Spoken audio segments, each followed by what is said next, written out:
सुन त, चामल झिकेपछि कहिले पनि त्यो भाँडो रित्तै राख्नुहुन्न, भरेर मात्रै राख्नुपर्छ।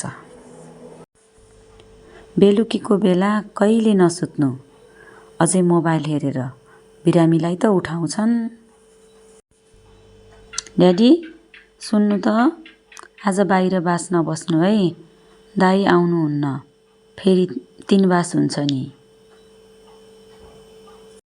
मम्मी, दक्षिण फर्केर कहिले खानुहुन्न रे, अर्को ठाउँमा बस्नु त।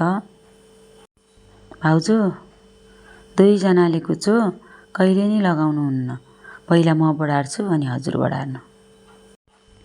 ए सुन त, दुधको भाँडा र कुँडे कहिल्यै पनि जुठो मस्काउले मस्काउनुहुन्न।